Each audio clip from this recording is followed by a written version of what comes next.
زما نوم محمد اسماعیل دی په شینا مارکیټ کې روزګار کوو. مخکې هم لکه مطلب د یخنۍ روزګار کوو، اوس دا د اختر او دغه اوړي سیزن را روان دی. دې لپاره موږ دا مختلف قسمونه کراچۍ والا لاهوري دي، پکې کراچۍ والا دي، د دې پېښور لوکل شیزونه هم دي، خو ښه او د اعلی کوالټۍ شیزونه موږ کړي. تیارو کپړو کې خو موږ سره د 0 سیز نه واله تر د 15-18 سال پورې سیزونه ملاویږي په د هلکانو په دې کې، او د لیډیز کې چې کوم دي نو د 0 نه واله د هر څومره سایز چې او په ښه کوالټۍ کې په کرنکل کې موږ څه شته، په ټیشو کې شته، په عامه کپړو کې هم شته، په کاټن کې هم شته.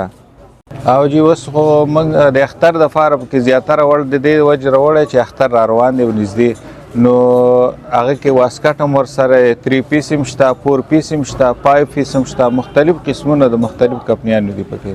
او چې ماشومان دپاره موږ سره ټروزر هم شته، نو دی نه وروسته ګرمي هم را روانه ده، هغه دپاره هم پکې کاټن هم شته، مختلف قسمونه پکې دي. نو خرچه هم د دې د وجې او دا دومره انویسټ هم کړی زموږ مال چلیږي، شکر الحمدلله. زموږ زوړ ګاګ نه موږ چې د خپل ګاګ هم راټینګ کوم دا هم کافي دی.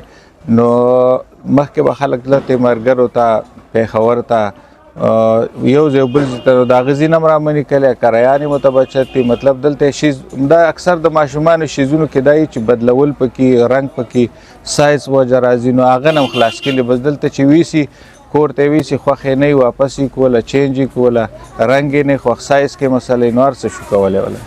او چې ورځ دوه کې لکه د دې دا شیز دی، دا سیزني شیز دی، نو ورځ دوه کې بالکل لکه خپلې پیسې هم واپس ورکوو. نو د دې دا مطلب دی چې یاره موږ هلته به هر چا رسایي نه وه، ښه شي ته به زړه کېدو.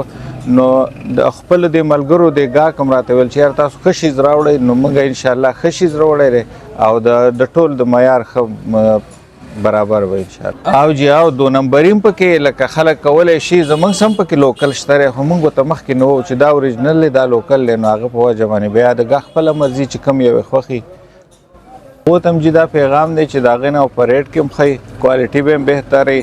ورځ دوه کې 2 ورځو پورې چې استعمال نه وي نو د هغه واپسي او چینج یې هم شو کولی. او زموږ د دوکان خو په انات کې دی، چړی بازار کې دی، 3 سټار په نوم باندې شینا مارکیټ کې پهلنی اولنی دوکان دی جی.